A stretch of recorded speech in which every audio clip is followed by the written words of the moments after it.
Josh Allen is the same way I critique Lamar Jackson. The same way I critique Brock Purdy is the same way I critique Justin Fields. The same way that I critique a Sam Darnold is the same way that I critique Russell Wilson.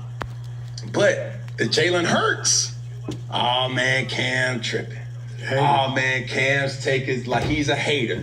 When I critique Bryce Young, it gets to a point where, like I mentioned, you're a prisoner with your own voice because your audience is expecting you. And that's my question.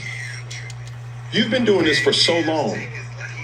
How do you control the narrative for you specifically, knowing that there is a separate narrative that another individual or individuals may have of you? I can't control it. And so I just can't worry about it. I want to go back to where our potential disconnect is. And I don't mean that as hyper negative, but I'm approaching everything from my point of view, from a biblical Christian point of view. And so you were saying how you want to be relatable and how important that is. I have no interest in being relatable. I have an interest in being biblical.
What's good, man? Y'all know what it is. She know what it is. We know what it is. 23 Cubs. I'm playing the game live on Twitch. I'm streaming live on Twitch. And right now, I'm watching Jason Whitlock, Cam Newton, why everyone hates him. Jason Whitlock tells Cam Newton why everyone hates him.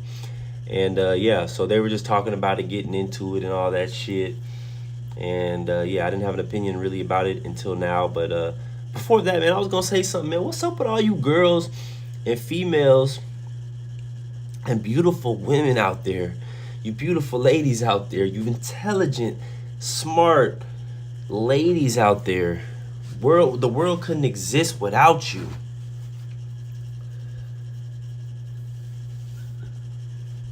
What's up with y'all eating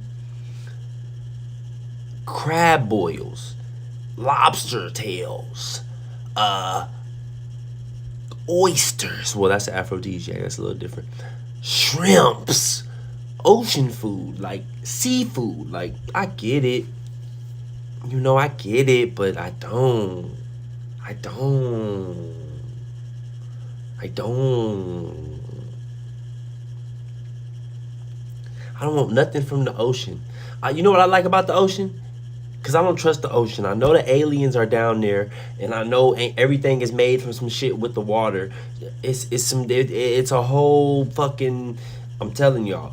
The only thing I like from the ocean is sea otters, the little seals when you go to Miami, or the little manatees when you see them in the water from your hotel room or your Airbnb when you're in Miami. The orcas, right? We need them, and the killer whales and the big whales. Sharks are cool, you know, in the movies and shit.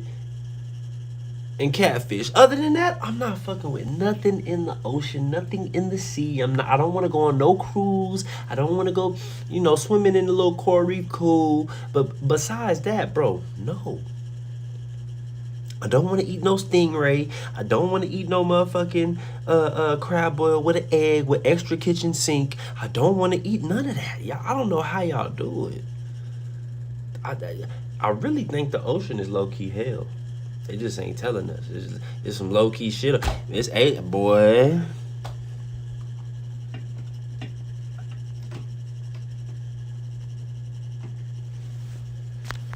Boy, I'm trying to tell you.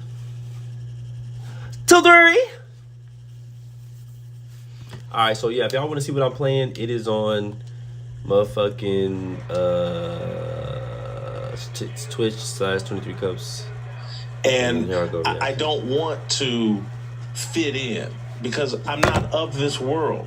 I'm just here. Relate to it, and when I say you, I'm referring to the viewer or the consumer of the content. It's now say hold on. What do you say about D? Emmett. I feel the same way that you feel. Emmett. And it's not to say that I'm changing or I need to change. It's that I don't have no picks.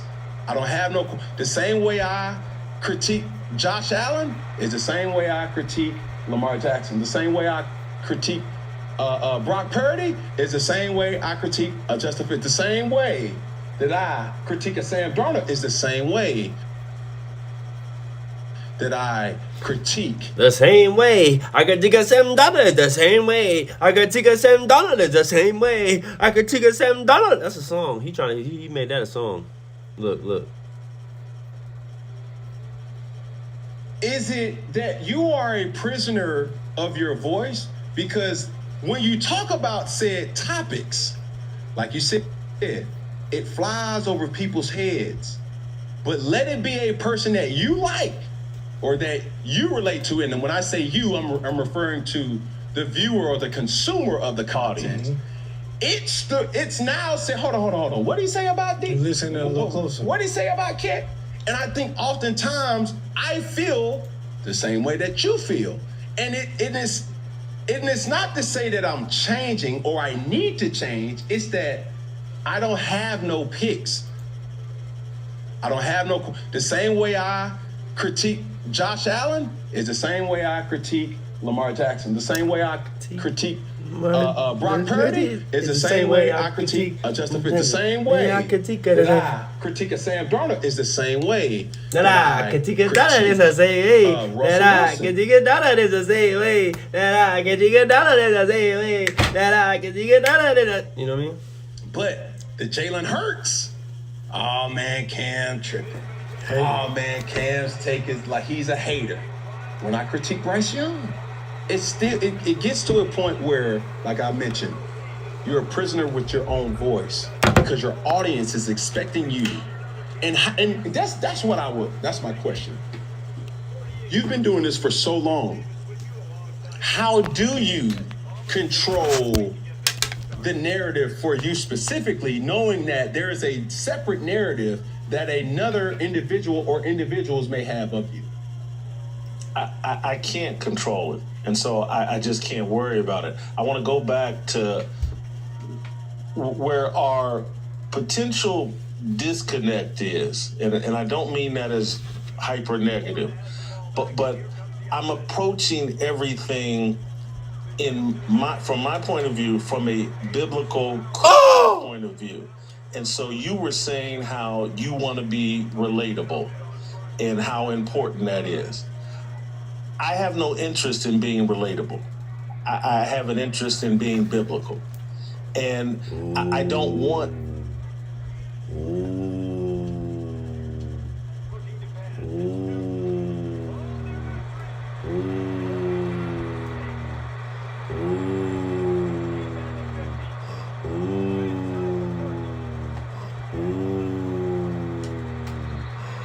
Two, three. Y'all know what it is. She know what it is. We know what it is. 2, 3. 23 cups. He said he interested in being biblical. Saying the culture, and I listen to you and many others that are slaves to the culture, and really what you're being a slave to is the world, and my understanding individuals may have of you. I can't control it, and so I just can't worry about it. I want to go back to where our potential disconnect is, and I don't mean that as hyper negative, but I'm approaching everything from my point of view, from a biblical Christian point of view. And so you were saying how you want to be relatable and how important that is. I have no interest in being relatable. I have an interest in being biblical. And I don't want to fit in because I'm not of this world. I'm just here momentarily. There's somewhere I want to get to eternally. Hey. That makes me say, he dropping them bombs. I ain't gonna lie. He dropping them bombs. But you know, some people, I get it. Some people will say the Bible's brainwashing and controlling, and some people, I think there's truth in everything, and of course, everything is corrupted. I think it's both. You know, I think it's truth, and I think there is some corruption in it for sure. But you know, I would like to say that I'm Christian. You know, as beliefs, like I definitely believe in God. You know what I mean? So, but yeah, let's hear him out. I do feel them, because there is sometimes I'll be like, damn, like the Bible say don't get tattoos, and I'll be like, damn, I got a tattoo. Like I ain't even lying to y'all. Y'all think I'm playing? Ain't nobody playing. See, y'all need to sometimes this you know, everybody thinks somebody always playing.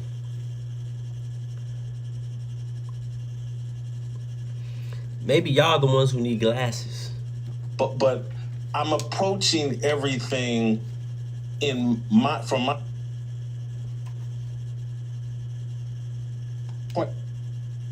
Hey, bro, can you make me something that sounds like I just died, went to heaven in Japan, and some angels started singing to me? Yeah, I got you, bro.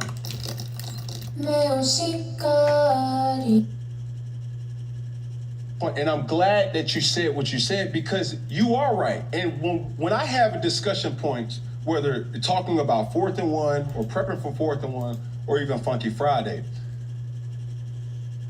is it that you are a prisoner of your voice? Because when you talk about said topics, like you said, it flies over people's heads. But let it be a person that you like or that you relate to. And when I say you, I'm referring to the viewer or the consumer of the content. Mm-hmm. It's now said, hold on. What did he say about D? Listen a little closer. What did he say about Kent? And I think oftentimes I feel the same way that you feel. And it's not to say that I'm changing or I need to change. It's that I don't have no picks. The same way I critique Josh Allen is the same way I critique Lamar Jackson. The same way I critique Brock Purdy is the same way I critique Justin Fields. The same way that I critique a Sam Darnold is the same way that I critique Russell Wilson. But the Jalen Hurts, oh man, Cam tripping. Hey. Oh man, Cam's taking like he's a hater. When I critique Bryce Young, it gets to a point where, like I mentioned, You're a prisoner with your own voice because your audience is expecting you. And that's my question. You've been doing this for so long. How do you control the narrative for you specifically, knowing that there is a separate narrative that another individual or individuals may have of you? I can't control it. And so I just can't worry about it. I want to go back to where our potential disconnect is. And I don't mean that as hyper negative, but I'm approaching everything from my point of view, from a biblical Christian point of view. And so you were saying how you want to be relatable and how important that is. I have no interest in being relatable. I have an interest in being biblical. And I don't want to fit in because I'm not of this world. I'm just here momentarily. There's somewhere I want to get to eternally that makes me say, I have to be at odds with the world. And so when I say the world, I'm really saying the culture. And I listen to you and many others that are slaves to the culture. Can't worry about it. I want to go back to where our... I'm playing with Cam Newton on the game right now. Potential disconnect is, and I don't mean that as hyper negative, but I'm approaching everything from my point of view, from a biblical Christian point of view. And so you were saying how you want to be relatable and how important that is. I have no interest in being relatable. I have an interest in being biblical. And I don't want to fit in because I'm not of this world. I'm just here momentarily. There's somewhere I want to get to eternally that makes me say, I have to be at odds with the world. And so when I say the world, I'm really saying the culture. And I listen to you and many others that are slaves to the culture. And really what you're being a slave to is the world. And my understanding of Jesus Christ and Christianity is that I'm supposed to be at odds with the world. And I am. And because the only person I'm trying to serve is Jesus Christ. And so when I wake up and, choose the clothes, what comes out of my mouth, I'm trying to please God. And I think most people in America are trying to please the world. And trust me, I know the benefits of pleasing the world because I used to do it. I'm sorry for interjecting, but I just want to say something while we're on this topic. I don't want there to be an intention to think what I mean. Like when I mean relatable, I just had a wholesome moment. So, you're a YouTuber. You spend days scripting, weeks filming and editing. You finally upload, and then 53 views. Not because your content is bad, but because nobody clicked. On YouTube, no clicks. Yeah, this past weekend, it happened on Sunday.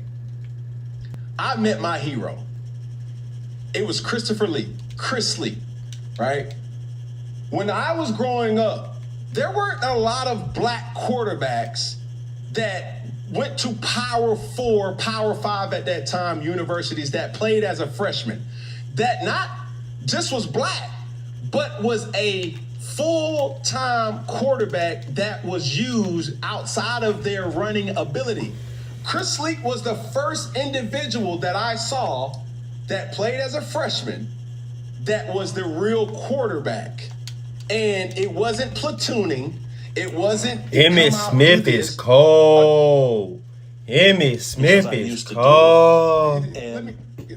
I'm sorry for interjecting, but I just want to say something while we're on this topic. I don't want there to be an intention to think what I mean. Like when I mean relatable, I just had a wholesome moment. Yeah, this past weekend, it happened on Sunday. I met my hero.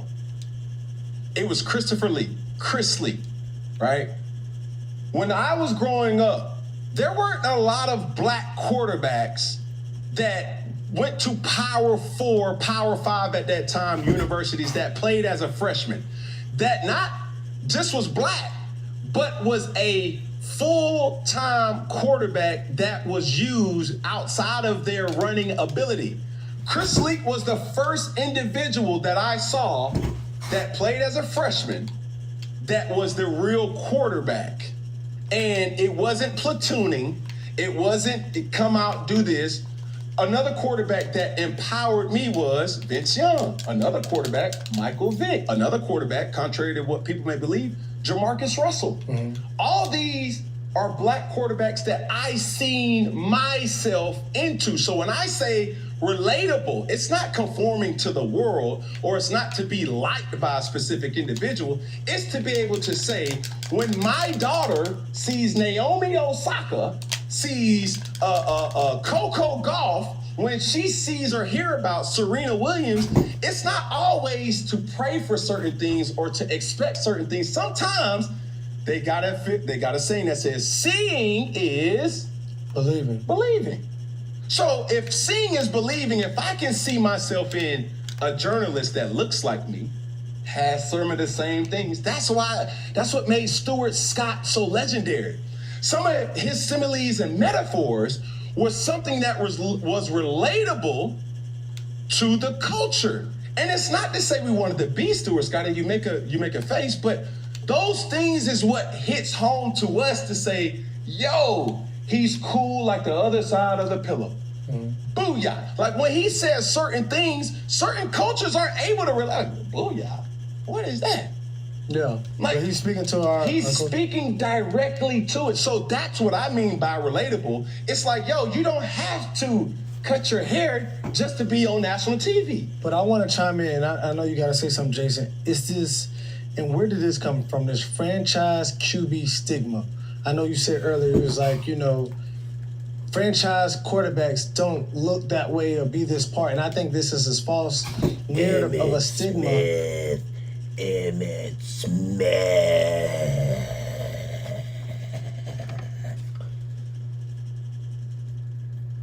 Hey! Ho! Let's go! 2-3. That we have to look a certain type of way. It wasn't about leadership style. It wasn't about studying. It wasn't about play. It was about the representation, the look of what a quote-unquote franchise QB should look like. And now in this day and age, as you see so many players look a certain type of way, they dress different type of ways. And I hate the narrative of that this QB or a face of a franchise have to look a certain type of way, because it doesn't relate to people of our culture that might be the best for that position. But really, like, chime in on that, what you said in this narrative or this notion of this franchise quarterback look, this stigma that's not even a real thing. Like, it shouldn't be a thing. Tangible. Yeah. Well, I actually think it should be a thing, and it is a thing. And I think that if you put your look up a little bit higher, and I'm not saying look up to God in this instance, although you always should, but if you look at Michael Jordan as a blueprint, there's a reason why LeBron James has never challenged and never will challenge Michael Jordan's legendary status, his ability to sell shoes, his ability to be a pitch man, a spokesman. He's never going to approach Michael Jordan. That's Michael opinion. Jordan, that's a fact. That's Why so? Air Jordan shoes in comparison to what LeBron, it's not even close. For sure, like that is a fact. Now. He's not going to. Now. But That's it's not, forever. it's not going to get there. Things can't change. I understand that point of view. Go. They ain't going to change that much. But why are you saying, why won't he be Air Jordan? Because he chose to tat himself up, and he had black agents when he first started out that told him, hey, don't do that, man. We're going to follow the Michael Jordan blueprint. Don't do that. Aaron go look it up. They've talked about it on the record. They tried to take LeBron. We ain't doing it. We're going to do the Michael Jordan route. But he tried to tat himself up, and he wanted to be pleasing to the culture, and he wanted to be outspoken for the culture. Michael Jordan already laid the blueprint. If you want mass appeal, if you want to be iconic, if you want a legacy that lives on forever, if you want to build a brand that lives on forever, if you want to be the GOAT, there was a way to do it and a way to present yourself. Michael Jordan showed it to you. And the athletes have all rejected it and said, nope, I'm going the hip hop route. I'm going to follow the rappers. And trust me, that's what the culture is. Now, I'm 58. I was born in 1967. I've been here long, y'all. I saw rap from the very beginning. I used to write for Vibe magazine. I understand this history a lot better than most.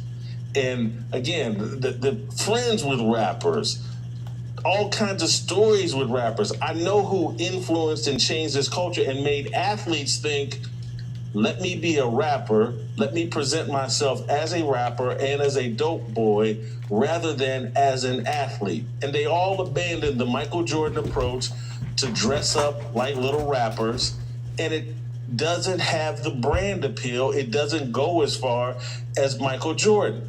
Cam makes the point. Let me see if I can remember. And Peggy, I don't mind you jumping in, but I had something I definitely wanted to respond. Cam, can you refresh my memory on what your last point was? Because I definitely wanted to respond to it. Just relatability. It was relatability, and the things that I do is to be relatable to people that see me and can see themselves in me. Here was my point.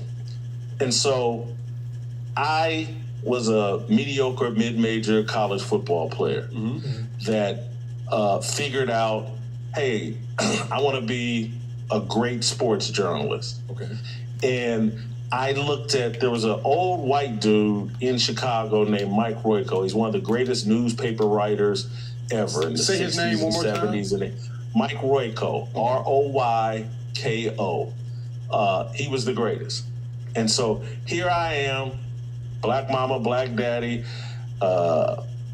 black cousins, black friends. As black as black could be. You threw it blackity black. Yeah. Masterpiece Lounge, Jimmy's J Bar J. These are the little ghetto nightclubs my father owned. All of family, friends, it's all black. Yeah. But I used to read this old white man in the Chicago Tribune. They'd pick it up in the Indianapolis paper. And I was like, man, I want to be like Mike Royko. But I want to do it in sports. He wasn't in sports. He was just this nasty syndicated great newspaper columnist. And I said, man, I want to do that. And Mike Royko inspired my entire sports writing career. And all these people that hate me, you can go check with all of them. None of them will deny the greatness of my career as a sports writer. It's legendary. And it was all based off of some old white dude that I never met that lived in Chicago. So if someone born in 1967 and in 1984, 1985 can say, hey man, I want to be like Mike Royko and build a legendary sports writing career off of that. And now we get to the 2000s and black kids, unless it's someone black, we can't be inspired by it. No, you can't. We hustling backwards. You can't say that. We hustling backwards. No, nobody said that. If we can only take inspiration from people who allegedly look like us, and the truth is, none of the three of us look like each other. Right. It's a lie. We got similar skin tone color, but this whole thing, someone that looks like me. Well, Cam don't look like me. I don't look like Cam. And Peggy, you don't look like Cam. And you don't look like me. But I gotta interject. We don't look like each other, but we have the same struggles. And that's what makes us relatable. No, we don't, Cam. No, we don't. Cam. But I would say Let me give you just a real example that we can all relate to. No, we don't, Cam. No, we don't, Cam. I feel him. Yeah, shit. You know, he from the old days. Like I feel him. He saw the beginning. He seen it. Walk into a nightclub. No. Think we got the same struggle? You're using now. You think we got the same struggle? Quit lying, Cam. We don't have the same struggle. I'm saying growing up. We have the same struggle in. My parents were divorced. Cam's parents, I believe, were married. We didn't have the same struggle. Okay. I looking relate at to you. specifics. I'll give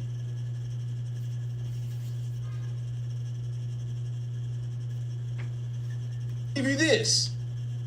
We have the same tradition on Thanksgiving, no? We have the same tradition.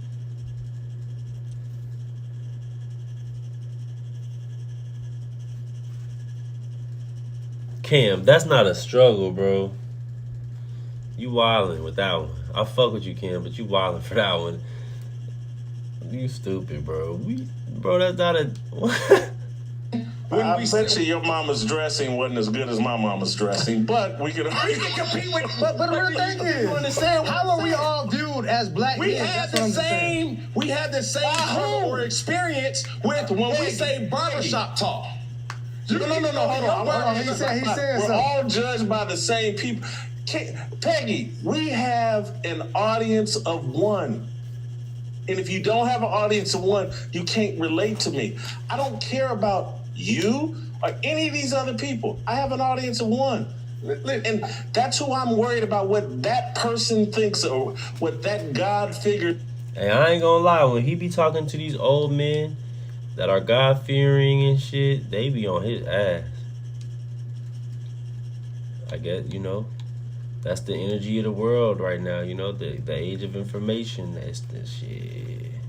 Thinks of me. For sure. The rest of this is just noise. Okay. And so you have to get in that mentality in order to see through, like, who cares what some white person that has no power over me thinks? So how did you come If up with your this whole stigma life of is this? based off of worrying about what some random white person thinks, you're gonna live a sad life. Nobody said we care about what somebody thinks. It all started with relatability. Yeah. I want to go back to something real quick.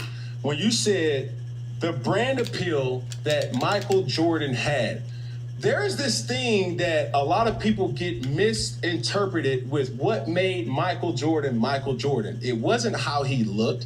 It wasn't his shoes. The only reason why we have polarizing figures or have immortalized Michael Jordan was because of what he did on a basketball court. Not a lot of people, nobody has ever done that. So it doesn't matter if you have tattoos, it doesn't matter if you have dreadlocks, it doesn't matter nothing. The key common denominator that sets Michael Jordan apart from nobody else outside of Tom Brady is that their resume is something that will probably never be touched. And that's what makes him so sellable or scalable to the platforms. You're making my point. The Gatorades, the Nikes, You're they making my see a point. sellable figure that it's a small chance that an average basketball player will reach his level of success. And it's not because of his shoes are selling. I know a guy in football who could have been Michael Jordan. Who? Cam Newton. Could have. And Peggy, could have. And Peggy, did you watch him at Auburn? Yeah, Did you watch him carry a team, mediocre That wasn't even the football same team the year with before. no pros to the national championship? I saw a man that could have been Michael Jordan. But instead, and he could have done exactly what Cam's talking about. Damn. Cam could have won 6-7 Super Bowls, 3 or 4 MVPs. Damn, he sound like somebody daddy, fool. He sound like somebody dad. Damn. I bet Cam like, damn. Nah, but you can't, when you mention Michael Vick, you gotta mention Cam Newton.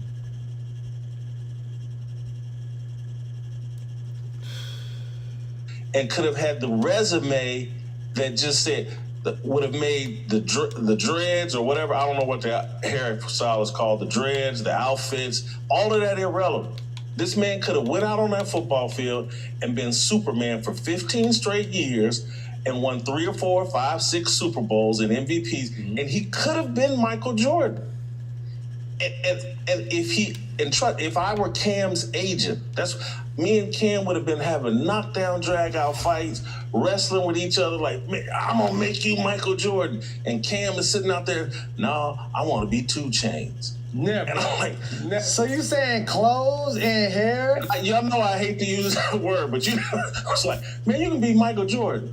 Well, we not fooling around with this rap mess. So clothes and hair dictate your success. That's what you're saying. No. Not the depth of your career. Not the depth of your career, not your work ethic, not who you truly are, but you saying your representation dictates. You took your eye off the ball and got involved with, hey, I'm going to do it with fashion. I'm going to do it by appealing to the culture. I'm going to do this. All Cam had to do was win games. What did that have to do with winning games, though? What's the correlation? Okay, if you want to make this point, Jason, I feel that that's very hypocritical of you.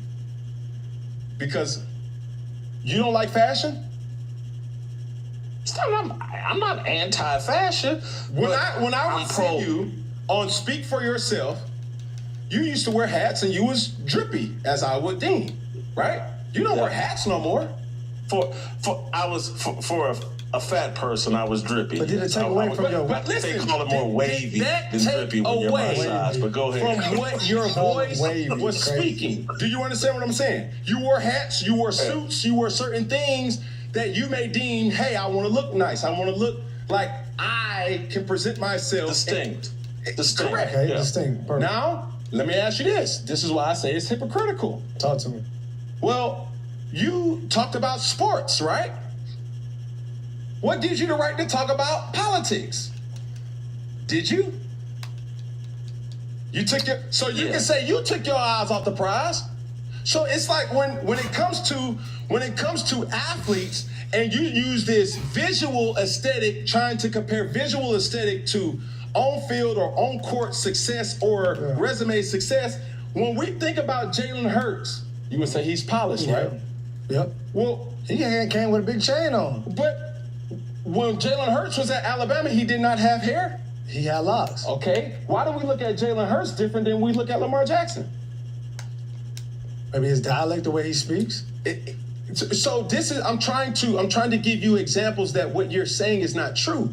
Would you say Matthew Stafford is a relatively good quarterback? Yeah, I would say so. Right? Well, why do we look at Matthew Stafford any different than we look at Trevor Lawrence? It doesn't matter how I put my hair. Nobody complains about Trevor Lawrence having long hair. But the God that we both serve, or Jesus Christ of Nazareth, had long hair, like wool. What is that? That's what I'm saying. So when you have this conversation, Jason, it's like, what are we saying? Is it dreadlocks? That was crazy. That was crazy. I see you, Cam. True. Would you say Matthew Stafford is a relatively good quarterback? Yeah, I would say so. Right? Well, why do we look at Matthew Stafford any different than we look at Trevor Lawrence? It doesn't matter how I put my hair. Nobody complains about Trevor Lawrence having long hair. But the God that we both serve, or Jesus Christ of Nazareth, had long hair, like wool. What is that? That's what I'm saying. So when you have this conversation, Jason, it's like, what are we saying? Is it dreadlocks or is it long hair? Brady had long hair at one time. Brady did have long hair. What's the narrative? When we start comparing the contrast, And he was stylish. Patrick Mahomes has tattoos. If Matt Stafford was here, he'd slap the taste out of your mouth for comparing him to Trevor Lawrence for one. It's a metaphor. I wasn't being serious. Yeah, okay. But he was just like, don't compare him to Trevor Lawrence. That's one. And two. It's the visual though. I'm not comparing. I'm not comparing success. I'm comparing visuals. And people trash Trevor Lawrence. And people have said his NFL career has been a disappointment up until this past season. And so let's don't act like Trevor Lawrence and the whole Beach Boy look hasn't been clowned, hasn't been criticized. It has. People think he's a little less serious and they wonder if that's why he hasn't reached his full potential. As it relates to me and how I dress, just has he taken football as seriously as he should? But why Again, are we comparing a human being off of what his personal preference is? Of what he puts on his body, not what he does with his body in the sport. That's not fair. Because Cam, these cues are indicate. Hey, look, it's my personal preference to overeat.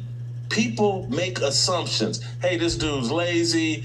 Hey, this guy, and I have to deal with that. There are certain ramifications. How we present ourselves. Whitlock's fat. He's lazy. I have to deal with that and prove to people, well, no, I'm not actually lazy, but I do like barbecue. I have to deal with that, and I can't whine and cry about it. Do you show other sides of you that will make people think differently? Think differently than what? Like you're lazy. The laziness. Like to yeah, I think my work speaks for itself. You can't have the career that I had. True. And again, that I'll go to Speak for Yourself. Long before I was doing Speak for Yourself, I had laid it down as a newspaper writer for 2 decades. Yeah. I'd won the Super Bowls of sports writing. And then I transitioned into a TV career, and then where appearance and having a distinct appearance. But I would even say at some point, even before Speak for Yourself, you go back and look at me on Pardon the Interruption. That's when my dressing was out of control. That, I was being a distraction with the way that I was dressed. And some of it was intentional. And literally, it's just like I had to figure out, nah, man, I want people to pay attention to what I have to say.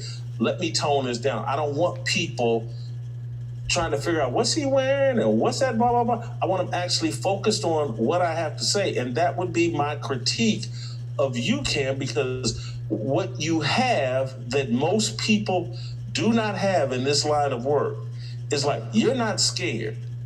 And most guys are scared. Inviting me on to have a conversation, most of these homosexuals in the media, scared to death.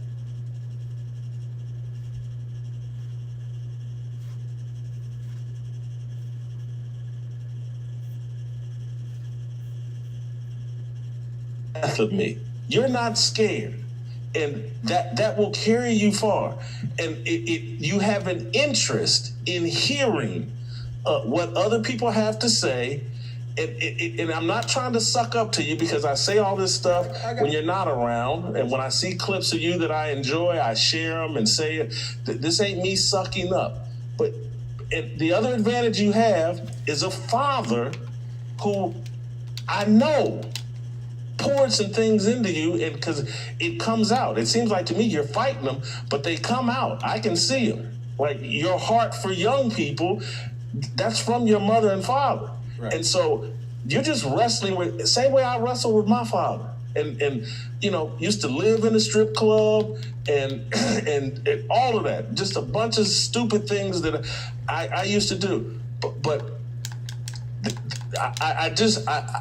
there's a chance for you in the media, the exact same opportunity that was there for you in football. You got a huge personality, huge sense of humor. You got a team of people that, man, they have figured you out and are working with you. The only thing I would just be asking you, hey, man, don't blow this one, because you can really be something in this media space. I appreciate with just a few adjustments. You could really be something powerful. And without sacrificing who you are, right? You can still, and trust me, your mom and daddy, the version of you that I'm begging to come out, your mom and daddy would love it. Now, the version of me, does it require me cutting my hair? Probably, just so we can get you to take the hats off and just mix it up a few times. Just give us just conservative. Man, you got a huge smile. You like to laugh. Your level of transparency is going to go up as you get older. Yeah. And so you'll have a lot of lessons. You'll have a testimony. It's like figure out, like, some of these things I've done are wrong and I don't want other young people to do them. So let me tell y'all the mistakes I made so y'all don't make them. I'll say this. Yeah, go ahead. I'll say this. Even though I want to agree, this is another one. We're going to have to agree to disagree. A specific individual that has been on TV for decades on decades on decades. He was a gang member. It's known that he smokes the devil's grass. The devil's lettuce. The devil's lettuce.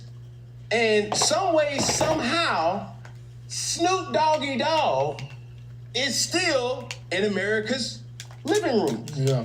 He's the face The of world loves him. the Winter Olympics. Yep. He takes the show like he's authentically himself. Yeah. So my mantra that I live by is to be uniquely you, whatever that may be to you. Yeah. Now we're living in a day and age where we speak out and we support people to have individualism, whether that's your sexuality, whether that's who you like, who you identify with, who you believe you are, How you dress? how you grow your we hair. support whatever. it. Yeah. So for me, I'm saying I'm not trying to be rebellious by no means. I'm just being me. If you see me tomorrow, I'm still gonna dress with a hat, glasses, and something that you're gonna be like, man, what in the world? He said, "We support it. We support it." Crazy. What old boy got on? Yeah. But if you give me an opportunity to explain the outfit, it may make. Yeah, I'm gonna be real, man.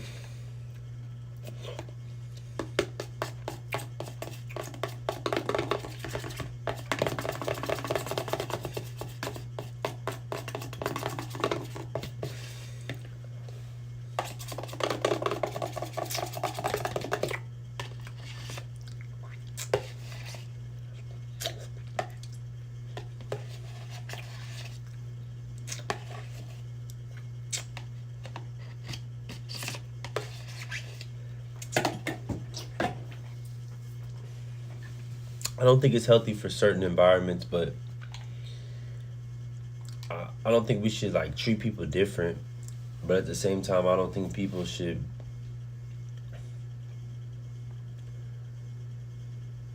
be doing anything that they shouldn't be doing in places that they shouldn't be doing it. That's it. That's my only thing about it. You know, if you're gonna live your life, please be mature and respect everybody, people around you. That's it. That you know. I'm being nice about it, but I'm also being real, you know, I'm being real too. Like, it ain't no point of bashing people, but at the same time, like, you know, I don't want my son being touched on by anybody, no matter how they look or dress.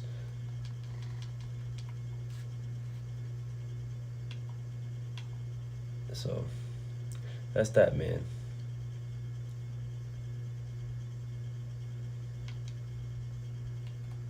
Oh shit.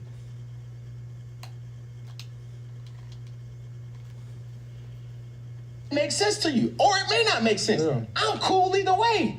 But before I tell a person you have to conform to something to be taken serious, it's not always the message. Because when I look at Patrick Mahomes got tattoos, don't he? He does.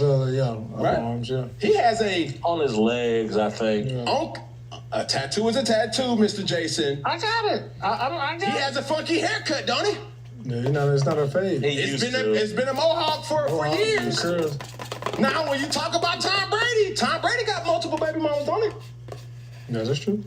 Now, if we want to keep it a buck, the greatest quarterback went through public embarrassment with divorce. So we talk about certain it don't deter certain individuals from still being ridiculed. That's not to say that they didn't go through certain things. And I'm not the person to say that my situation is any different. We all have our different journeys to get to where we deem the top is or what our goals are. It's just always a point that certain people require certain emotions that it's like, well, it's different. It's Cam. We don't take Cam serious. But it's like, well, you're explaining Ryan Clark to me. Ryan Clark is extremely great at what he does. Yeah. It's so much so that I had to really work with Ryan to really see, like, oh, dog, he a dog. Like, he knows his football. Matter of fact, without me working with Darren Orlovsky, and starting to see, like, oh, man, he got some valid points. Now, just like this type of dynamic, I don't have to agree with everything that you're saying. But the points that you are making, it is backed by your logic. May not be my logic, but it's, at the end of the day, the worst that we can do is be able to agree to disagree. I want to move the conversation on before you got to go. Yeah. Is there ever an athlete that you misjudged early in their career that you was wrong about?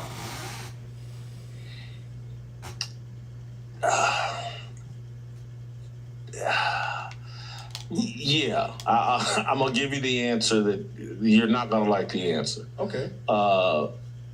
Colin Kaepernick, when he first started out, I thought, and I wrote it, I said it, I was right there with Ron Jaworski, like, this guy's gonna be the greatest quarterback since John Elway. He's gonna be unbelievable. And clearly I was wrong about that. To give you an answer that perhaps would fit perhaps what maybe you were more expecting, I would say it this way. The athlete who I've changed my opinion about the most is Michael Vick. Mm-hmm. When Michael Vick was in Atlanta, I was critical of, like, hey, man, this dude's out here winging it. He's not prepared. He's relying on his athleticism and, seems to be playing video games and smoking weed. It's not going to be, this isn't going to have a good ending or landing. Yeah.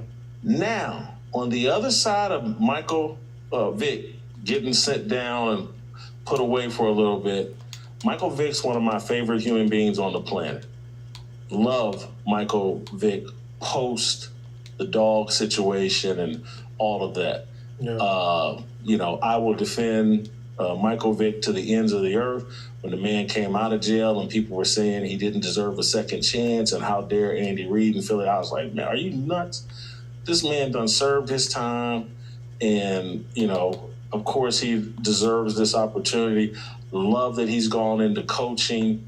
I think Michael Vick meets your relatability standards very, very well for that community that he's serving in Newport News. And he's not doing it with long hair. He's doing it with testimony about what he's learned from the mistakes he's made, and he's pouring back into his community. I'm ride or die with Michael Vick when I was a huge critic of Michael Vick. That's solid. That's solid. So, in another trajectory, do you think, what is one athlete that media protects? Lamar Jackson. And I like Lamar Jackson. Protect? They protect Lamar Jackson?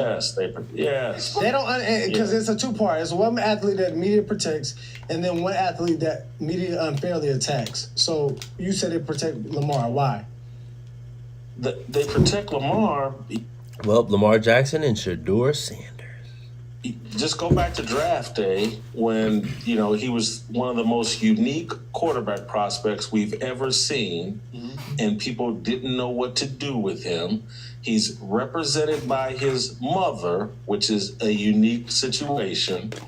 And so teams were like, man, I don't know, I ain't gonna pull the trigger on this. Too many variables. He's not a great communicator. His mother is his agent. He plays a unique style. We'd have to change our whole system. And the media just melted down, like they couldn't understand why he fell to the bottom of the first round. And now, anything Lamar does, there's always an excuse. If he plays poorly in the postseason, there's always an excuse. Yes, there is a protection racket around Lamar Jackson. And I actually like Lamar Jackson, root for Lamar Jackson, thinks he's someone that doesn't make excuses, doesn't see himself as a victim, but he's protected. Is there someone that's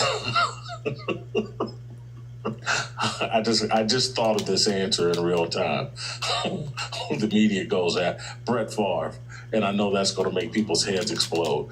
But the attacks on Brett Favre and the what about Brett Favre, all this garbage, it's a joke. So you feel like it's unfair that the media goes at them? You can't steal tax dollars from politicians and have them spend it on a university that the state owns. It's the whole narrative about, Brett Favre stole Mississippi taxpayer money. No, politicians stole that money, and we're going to do with it whatever they want to do because that's the tradition of American politics. Politicians steal the money and then spend it and blow it on whatever they want. Brett Favre was begging some politicians in Mississippi, hey, spend this money on my alma mater. I want a volleyball facility. My daughter plays volleyball there. He ain't stole nothing. It's all been exaggerated. It's a joke. So, and that's, hey, Brett Favre would be the guy. So let me ask you this. You give more blame to Lamar Jackson? Yeah, I'm going to go Shador. You can keep the Brett Favre shit. Than you give to Josh Allen? More blame to Lamar Jackson than I do Josh Allen. No. Josh Allen just made a fool of himself in that last playoff game. He blew the game. Trying to run the ball at the end of the first half and fumble and cost them a playoff game. Mm-hmm. Josh Allen takes way too many risks. He's undisciplined. And so, no, I would probably give equal amounts while recognizing that both of them are incredible players. But no, I don't give more blame to one or the other. Today, I would give more blame to Josh Allen based off what I just saw in that last game. It's one of the dumbest plays in NFL history from an experienced quarterback. My next question is kind of going back to what you just said, and there's a commonality in sports now where we have athletes, former athletes, getting into media and media personalities kind of weaning off or still fighting for relevancy. The question, or it posed a question when you were talking about the legitimacy of Stephen A. Smith and him shooting 17 straight three-pointers, why he was awarded a scholarship at Winston-Salem State. Whether he did or he didn't. Work today is broken. Every day, people juggle so many different tools just to get work done. A simple task turns into a time-consuming mess because work sprawl has scattered the tools and context we rely on. And my question is, do you have to be a former athlete to be taken serious in covering the actual sport? No. So, not at all. What is your thoughts on athletes getting into media? Most are very unqualified, and it's gone way too far in terms of it's running journalists out, and now it's driven by emotion and people guessing what journalism is. Mm-hmm. And there are some that do a great job. I'll shock you with this take. It's like I think Shannon Sharp is an amazing media talent. Yes, sir. And when he, I didn't like what he did at FS1 with the whole ghetto shtick, but the stuff he does with Nightcap, that's a great show. Him and Chad Ochocinco have marvelous chemistry. It's a fun show. They're not presenting themselves as expert journalists. They're presenting themselves as two jocks that like to watch sports, like to talk about life and sports, make each other laugh. Fantastic show. And Shannon takes it, very, very seriously. And so hats off to him. But a lot of the, you guys are fans of Ryan Clark. I'm not. He too much of his shtick is based on race, and it's based on uninformed biblical takes on race, and who he's friends with, what quarterbacks he likes, is he tied in with this agent or that agent, and so but we've gone too far with, this is an old school comment that Howard Cosell used to say, called the jockocracy. That's what we've built, and there's a sweet spot where journalists and athletes work together and you get a full picture of what's going on in sports. Now the athletes are more dominant, and we're not getting a full picture of what's going on in sports. We're getting a jock's take on what's going on in sports. Everyone like, share, So to comment, sum all and that up, subscribe. do you agree with this take? Sports Appreciate the journalism love, is more Kelly about Belly. What up? narratives What up? than the What truth? up? No? Yes, Hope everything's although going I will good. add this, and I didn't used to think I'm on this, that but RSO. it's been about narrative for a long time. It used to be more tolerant of truth. Back in my younger days, previous, 15 years ago, it was far more tolerant of truth. I'll go all the way back to take it out of this, even the sports world, just the media.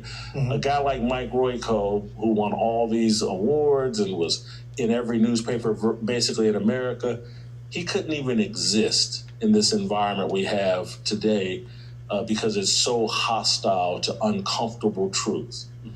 And so, it's always had a narrative bent. At Kelly Now it's Belly just CS completely out of says, control. how are you It's and the Whippy unchecked doing? by Love the you. truth.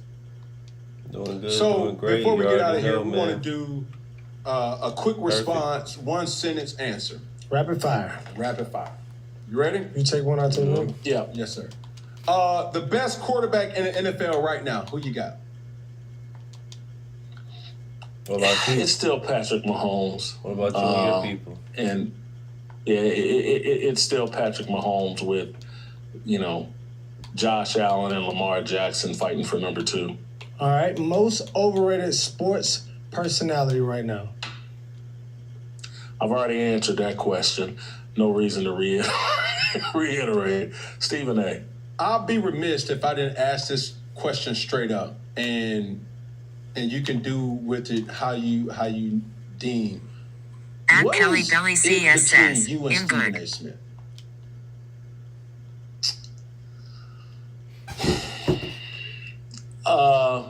That's good. That's good. That's good. Have you had RSO oil, Rick Look, Simpson oil? That's what I've been on I lately. gotta That be shit respectful. You work with Stephen A. And so This has I nothing. don't want to Listen, go. listen. Look, you say you gonna keep it in a buck. Whitlock. 1,000. Keep it 1,000 now.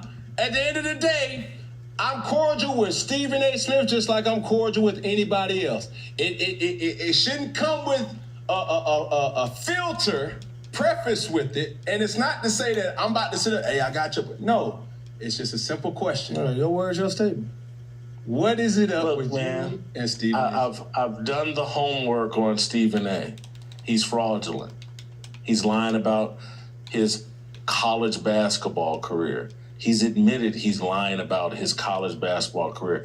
If I sat in the media space for 20 years telling everybody, I played for Big House Games and I got a full ride scholarship after knocking down 17 straight three-pointers in a scrimmage on a Sunday when they played a game on Saturday and they hosted a scrimmage on Sunday and I knocked down 17 straight three-pointers and they gave me a scholarship on the spot.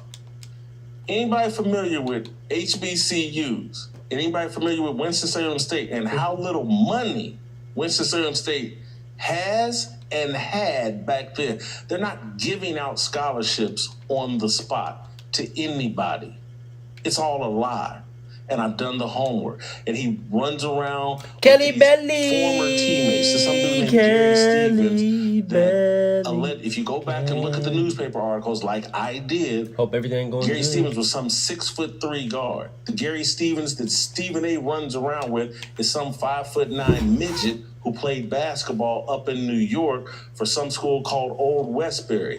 They're running around taking flights and posting Instagram photos. Yeah, we're Winston-Salem State teammates. It's all a lie. It's fraudulent.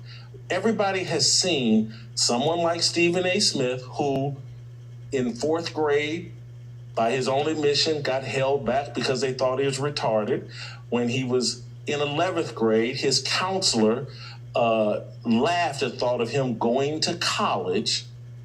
And again, someone like me that's a journalist that we're the same age. We came up together. I know how fraudulent he was as a sports writer and how they had to rewrite everything that he did. And to see him passed off as the face of sports journalism and the top of the profession, Cat Williams already done told you what that was about. They all get installed. Bob Iger and the $20 million a year that they give this guy to be a puppet and the standard for sports journalism. It's a joke. And I know I know it factually. He knows it factually. None of his teammates, his alleged teammates, they won't talk on the record because I've tried to interview virtually all of them. They won't address it. Winston State, what was Mama Roseboro that he had on TV pretending like she was his college professor? She was some sort of secretary in the president's office. I could go on and on and on. He's doesn't know sports, doesn't follow sports. You're at the NBA Finals playing solitaire. NBA Finals. That would be, if you caught me at a strip club playing solitaire, you would think I was gay and didn't like women. If I catch you at an NBA Finals playing solitaire, I think you're gay and don't like basketball. How is he gay? Because he's one. Like, Like, come on, bro. God, Come on, bro. You push it. Come on. So I got you some. think Steve? That's your takeaway from what I just said. Your takeaway is you think I didn't say I understand what you're he was saying. gay. I just said he got 2 kids. I'm not saying that, but he don't like sports. He's playing solitaire at the NBA Final. I know y'all collect a check with him, and I know the idolatry issues, and we have this whole thing because someone has a bunch of money. We think they're smart, or we think there's someone worthy of respect. Having a bunch of money don't mean anything in a world this corrupt. I think It tends to indicate that you're willing to be corrupt, you're willing to be compromised. I promise to love you, to feed you the food you deserve. Blue Buffalo started with a promise to feed our dog Blue the highest quality ingredients, and it lives on in every bowl you fill. I promise to be your best friend forever. So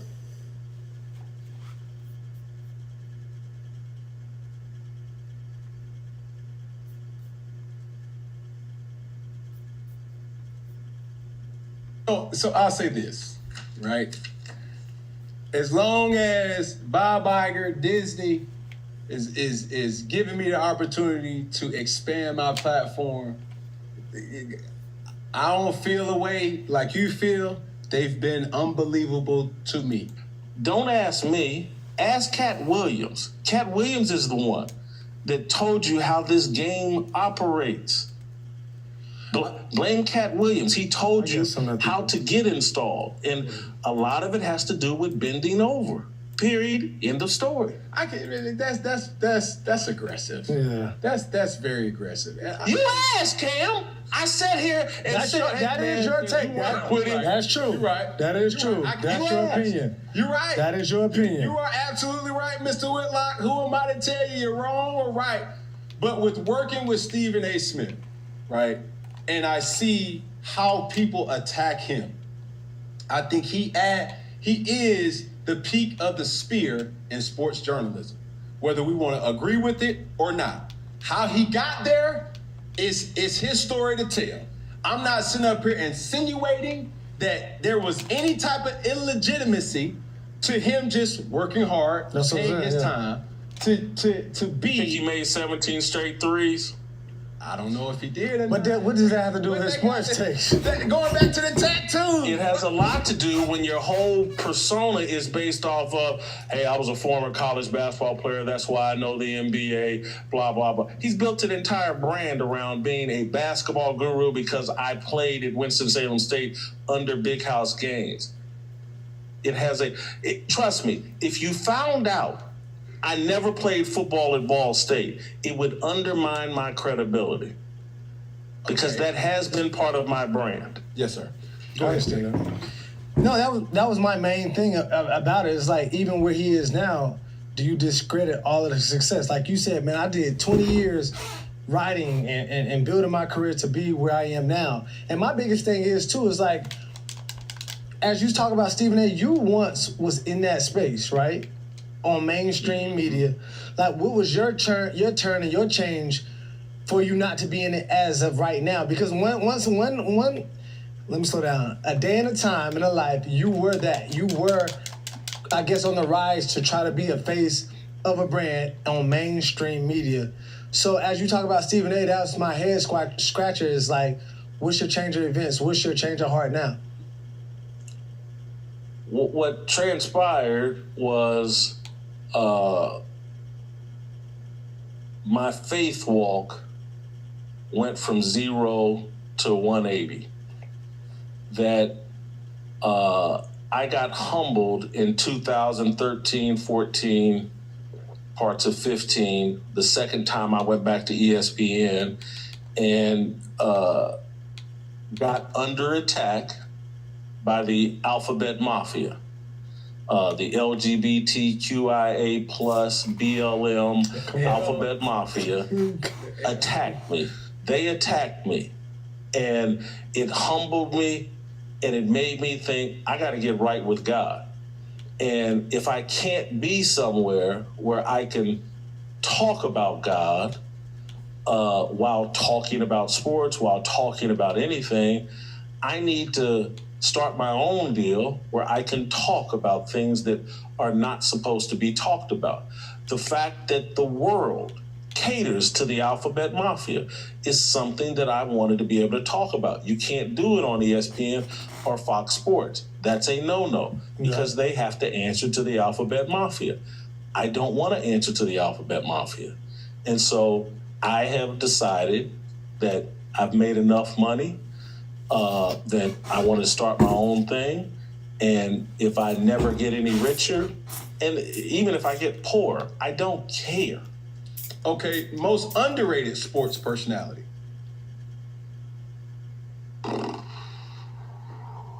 Underrated sports media personality. Man, that's a tough one. Because again, the guys that I enjoy, I'll answer it this way. This isn't, Cam, you got the most upside. It's just whether you're gonna figure it out. So that's it. All right. One sports take that you'll bet your career on.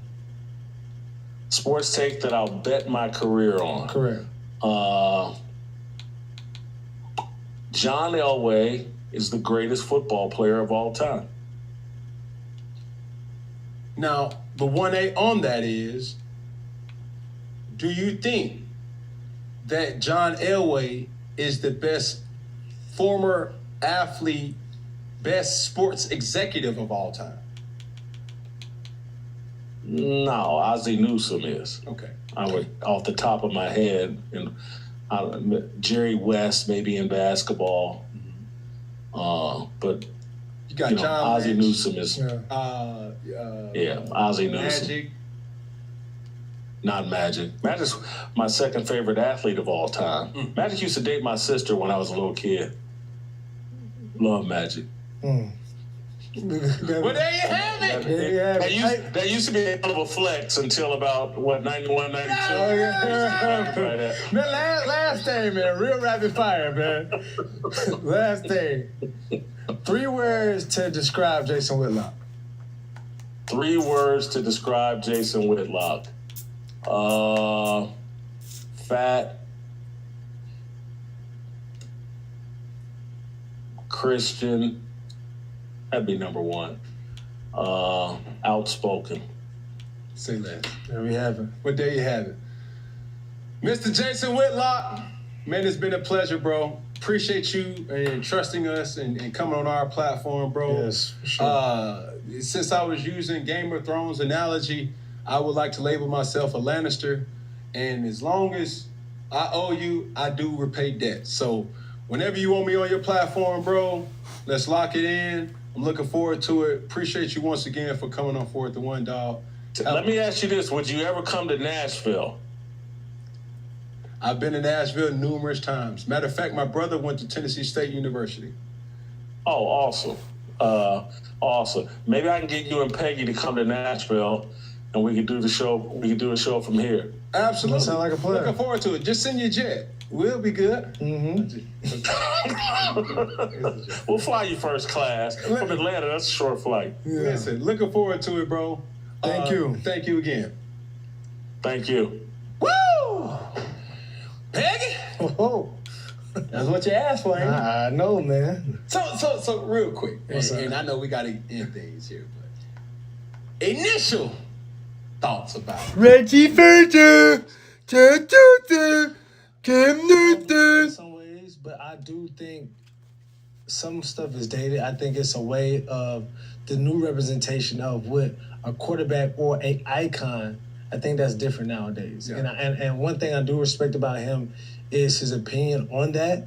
But I do think it has been growth since the days of Michael Jordan. The icon nowadays look a lot different. So Well, there's some truth that he There did is say. some truth now. In no way, shape, form do I want to render the platform that we have created to alter a person's beliefs. facts, definitely strong. I man, think this belief. we need to get back to allowing conversation. Yeah. Get back to, allowing people to debate. Yeah. And at minimal, we can agree to disagree. For sure. There were some things that Jason said and mentioned that I don't agree with. Yeah, same here. But that's his opinion. Some things he said Hey, I do agree with. Bob Iger, Stephen A. Smith, Disney has given me an opportunity. Everybody knows that. Mhm. But for me to say, no, don't say that about Stephen A. Like, Stephen A. will tell you, hey, bro, how I feel about Jason Whitlock.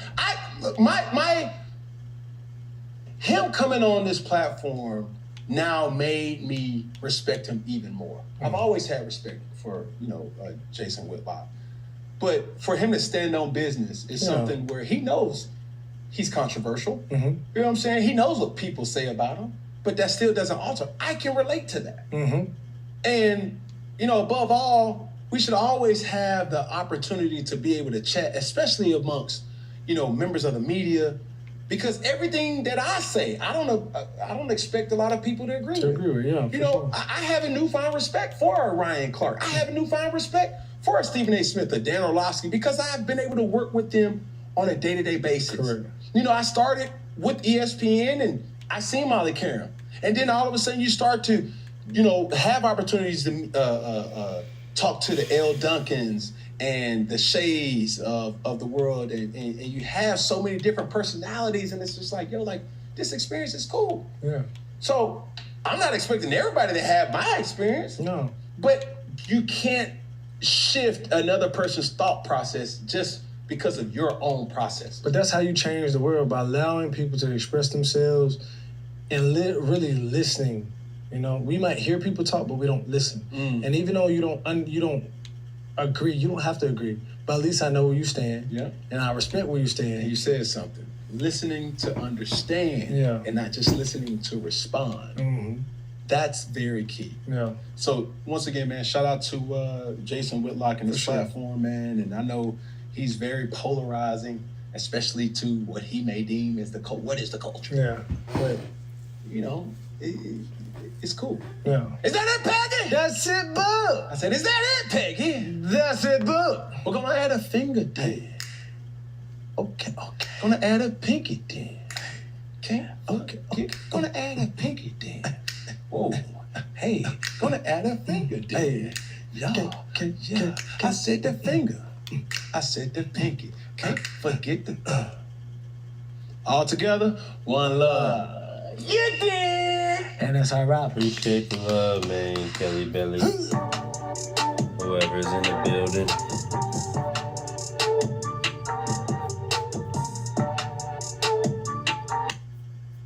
Maybe that's why LeBron was so mad at him. Because they're a part of the same group.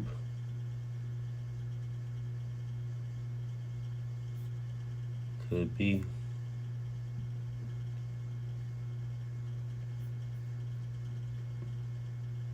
All right, so check out how cool this is. So right now I have Unisynth pulled up. We're gonna generate a bass line in one click. So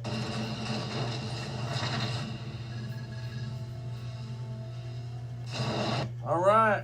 Big homie CC, how's it going? What's that word, Kel?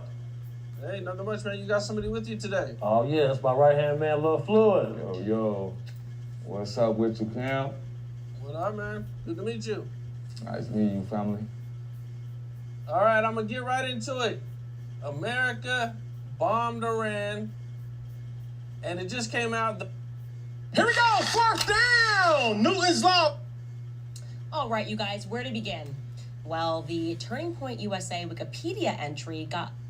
One thing demons know about us is how easily distracted we are. You're looking into the deep things of Satan.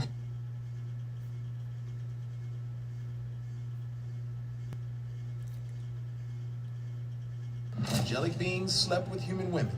Yeah. And made giants. Now, it's a common type of everyday life. On a moment, but there's stuff that's happened prior to. Head over to nocd.com, book a free 15-minute call with their team today, and start reclaiming your faith from OCD. NOCD.com. Okay, this is what gets me a little bit in trouble every now and then. I'm not like the everyday average kind of scholar theologian guy. I just speculate every now and then. And this is my speculation of what has taken place in the Garden of Eden particularly. I do think that there is a physical serpent that is there. And I do think that there was a rebellion that took place prior to what we're seeing in the story of the Garden of Eden, okay? We're not given the details of what all that is, but that seems to be that we're zeroing in on a moment, but there's stuff that's happened prior to it, right? Sure. And so what it seems to me is that the reason why God gives Adam and Eve a task to guard, the Hebrew word is shamar, to guard Eden. That's the exact same word that's used of the Levitical priesthood in order to protect the temple. It's the same word that's used of the watchmen on the walls in Nehemiah to protect the city. Okay. And it's a word that's used to cultivate and care for a garden, right? So that's the word that's used for Adam and Eve. Why give them that task? Why give them a task to guard or to protect unless there is something on the outside to protect from, right? So this is now where I go into speculation. I think probably what's happening is there's a disembodied spiritual being who we have come to know as the Hasatan, the Satan, and creates an unhappy alliance with a physical, literal being called a serpent, right? This, if I were to write like a fiction book one day, this is kind of like the area I'd go. It says that all of the animals were brought to Adam to be a suitable helper, but not one of them was found. But there's a detail about the serpent, that the serpent was crafty. The Hebrew word is a room, that it was, it was wise, but it was kind of like wise in a sneaky kind of way. This is just me, so please y'all don't email me about this. This is just speculation. What if the serpent made it's like The Bachelor, right? The serpent was I made top 3. Maybe I could be one of the, and then it's nope, no helper suitable. Now the serpent's ticked off, angry, frustrated. And now a spiritual being comes in and is like, hey, let me take your form. I got something. We can have a little bit of an unholy alliance that happens here. Yeah. And now we can catch Eve and Adam off guard. And the reason why I think there's some legs to this is what's fascinating to me is that the judgment, the consequence, is given in Genesis 3 to both humanity and the serpent in a physical sense. The serpent has to crawl on its belly and to eat the dust. The Hebrew word for humanity is Adam. The Hebrew word for soil is Adamah. There's a play on words here. The very thing that the serpent thinks that it is going to devour and crush, right? Humanity is the very thing it's going to be forced to now eat and consume in this reversal that takes place. And so, I think that Eve is not surprised because it was routine to have spiritual beings around and there's animals around. but I think Eve was not aware of the deep level of deception that was going to come. And the reason why she should have been aware is because she should have relied back on God's words to her, not the deceptive words of the enemy. Okay, so the Joel take is that, hey, or the Joel speculation, Yeah. shall I say, is that, hey,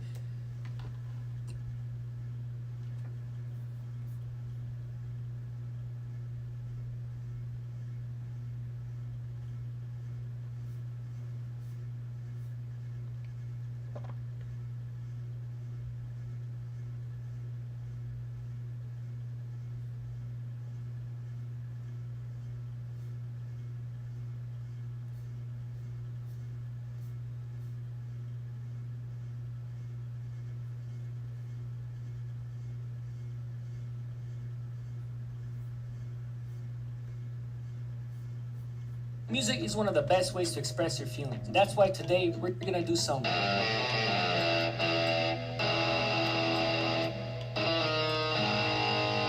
We gotta make it more distorted with some amps to make it really feel like a guitar. We keep stacking guitars because life is tough.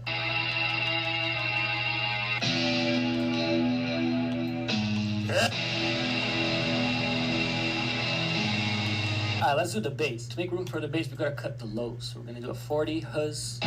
The thing to do this and to say, here's the Bible, pray to God. But the moment I ask, who is God? You better not question God. They still came back. Come on, gang, you act like you. Come on, gang, stop playing. You know you fucking have all your fucking life. I got my mama, gang. I got rid of the goddamn I got rid of it. I know what to get. Man, gang, you can get rid of the goddamn You cannot get rid of the roaches. There's no way. How you feel about everybody being called snitches nowadays, like shit like that? Motherfuckers in the hood that be snitching. Right. You got people in the hood that don't want to leave their girls, they money that they have, and they don't want to miss driving in their cars.